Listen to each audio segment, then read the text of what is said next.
it's me, Nini. Today I wanted to share with you, as promised in my last video, the things that have been on my mind in terms of like making, but like inspiration, and like, as you know, or maybe you don't know, I'm a crochet and knit and jewelry maker, so I have a lot of things going on my head, and I just wanted to talk to you guys about things that I think you could take into account as like inspiration for your next project, or like, I'm not going to give patterns exactly for any piece.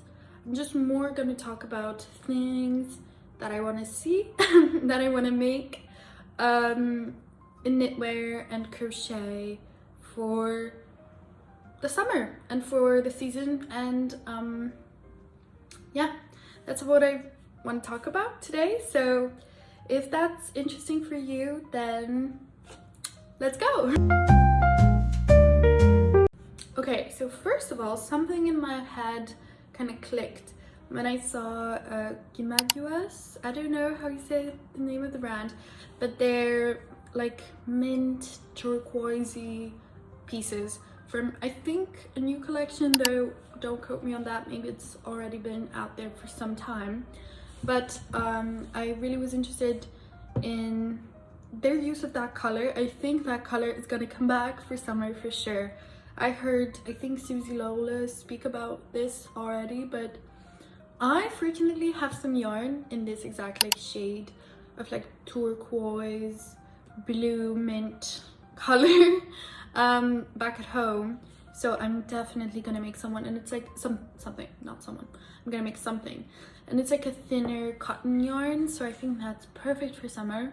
And I think this color is honestly gorgina, and I think there are so many interesting things one can make with this color involved in the project. I don't know, just putting it out there. Yeah, just turquoise stuff. I also have this picture of like turquoise knitted like stocking situation, and that's like not very summery, so but it's the vibe and it's the thought that matters. So I think really like colorful, almost neon-y, like neon colored knitwear is something, and crochet wear is something that we should make, and we should see, and we should make, and we should see. So that's what I'm gonna say. Also with the Gimaguas things, they have so many studded pieces, like, and I love studs. And I don't really see crochet or knit mixed with studding. I don't really know how you would stud crochet, or knitwear, but I assume it's fairly easy. I don't know. But I see myself making something with studs. I see myself, and I see people making things like crochet knits with studs. I think it would look super cool, like very like lightweight pieces with studs that kind of almost look like they're too heavy for the piece. I think that could look really cool, like very lace weight yarns with heavy studs. And there's something in it, kind of like festival-y, kind of fun.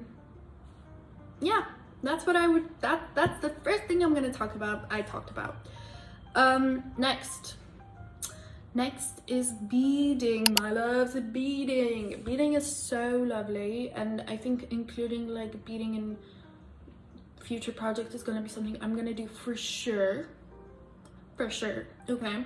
There's not a question about that. I have seen this exact beading that I'm kind of like thinking about all the time. I love the like slightly bluish turquoisey beads with the lighter beads, white beads. I think it's something, there's something there to explore for sure.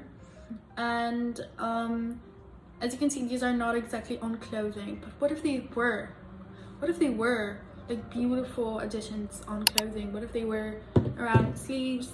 What if they were around the neckline? Like, there are so many possibilities, and I think it's so fun. And also I think beading could be very strong with headwear, like making hats and like almost these caps. I've seen them like a couple of years already, but they're really fun, honestly.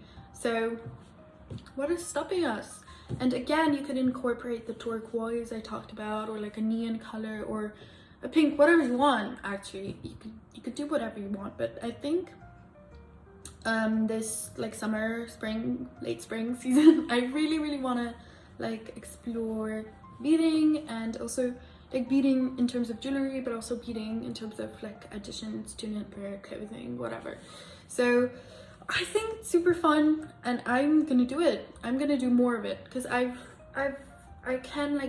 sew, like I'm able to sew on beads, but, and like embroidery with beads, but I really want to like do the beading, you know. I think it's so fun, so pretty. Yeah. Okay, next thing I wanted to talk about is silver. So honestly, not only silver, I think metallics in knitwear and crochet, I haven't really seen much of it, except like one kind of interpretation, which is just like people make like these like fishnet headwear pieces, which are fun, don't get me wrong, but I think this could be easily translated into clothing. And it's important to remember that you don't only have wire, like, sorry about my nail, you don't only have like wire, silver wire. You could for sure find silver yarn. I have gold yarn back at home that I really wanted to do something with for a long time. So like honestly, you can find metallic yarns and then translate it into clothing. I think it would be difficult to make clothing with silver wire. Not impossible, not very comfortable. So I think yarns which are metallics could be so fun. Exploring like skirt potential, micro short potentials. There are so many potentials. I honestly think a really fun thing, it just popped into my mind right now, but like a metallic polka dot piece could be so beautiful. Like 2 shades of metallic, like even gold and silver and polka dot, and like a top. People would eat that up, and I would eat that up. So honestly, yes, I have some inspiration for what I'm talking about, but as I said, not many people are really taking it into the direction that I have in my head. So I think I have to take it in that direction. But people are doing it with wire. They've been doing it for a long time. This is one of the pieces from V&A that I've seen actually with my own eyes, and it's beautiful. But what if it was like actually knitwear? Think about that. Anyway, as I said, people like make these like headwear pieces which are cute, but we could do so much more. Maybe I'm just not aware of what people are doing, but I've seen these like interpretations so far, so maybe it's me, maybe I'm the reason. But anyway, next thing I wanted to talk about, second to last thing, is sequins. So we have seen a rise of sequins for some time now. I think a major boom was the handover skirt. That kind of blew up, the pink sequined handover skirt, and was like a moment for all over sequins, and it's beautiful, don't get me wrong, but what if we added our own twist to it? I've seen some knitwear and crochet with sequins, but not so much as I wish I have seen.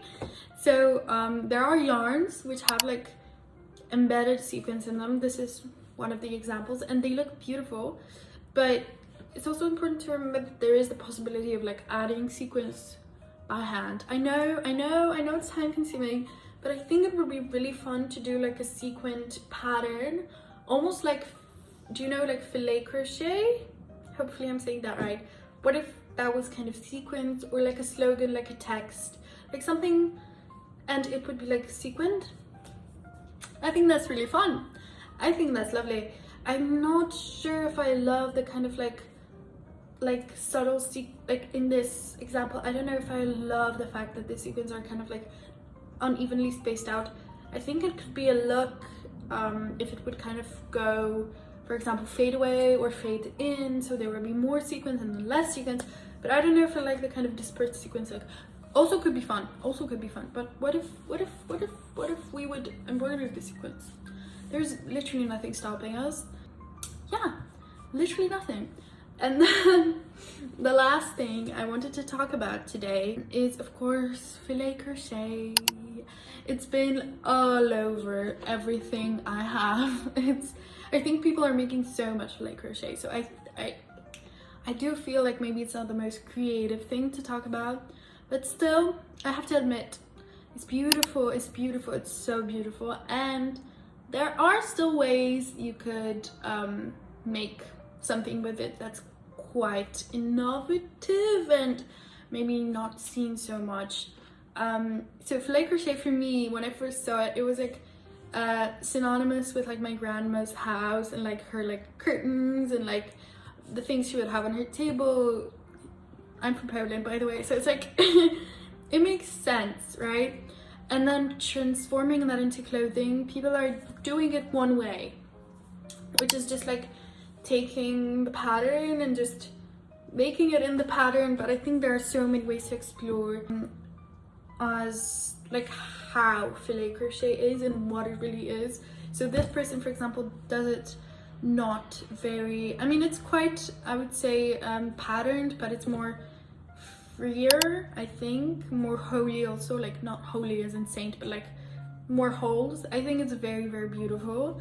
I really like this like leg piece situation. It's lovely. The skirt also eats, these socks eat, but this curtain particularly did something to me because it feels very, again, like Slavic kind of, very beautiful though. And I was wondering how like it could be transitioned into clothing in a more like, what if, for example, the pattern that's actually on the piece would follow the body. I think what my issue kind of is with filet crochet, I mean, it's beautiful, but it's not taking it into like silhouettes. It's not really playing with silhouettes. It's more so like pattern and it's a shirt, you know? But like, what if, I don't know what I'm talking about at this point. I really love this coaster. It says a bad word, but it's so cute, and it's like, it's my grandma. I mean, except the bad word, but it's like, it's what I would see on my grandma's table, and it's so reminiscent. I don't know, it's cute. And then an archival, I think it's from a runway. I found this on Pinterest, so of course there are no credits, but it's an archival runway piece. So we see that anything we like was actually liked by people in the past. So anyway, but one like brand that does like filet crochet and like lace in general, but in that like Slavic feel, but also making it very, very high fashion and very modern, is Magda Butrym. You might know of her because she did a collaboration with H&M recently, which was very, very, very viral and very popular, sold out in like seconds. But I didn't really like what she did for the collaboration personally. That's just my opinion. But I really love her pieces from her like core collection, I guess, for her own brand. I think they're beautiful. She has also like crochet kind of lace shoes, which eat, what can I say, but very expensive. It's like high fashion, so oh wow. Anyway, yeah, that's that, I think, for today. I feel very inspired to make some new things. Yeah, I feel very, very, I don't know, making, in the spirit of making. So I hope I made you feel like that too. I hope you have a new idea to explore and to make something into. I don't know what I'm saying. I think it's time for me to stop, but thank you so much for coming along with me. Yeah, I'm gonna make more videos. That's what I want. That's what I'm gonna do. So stay with me. Okay, I'll see you next time, probably in a week, maybe. Bye.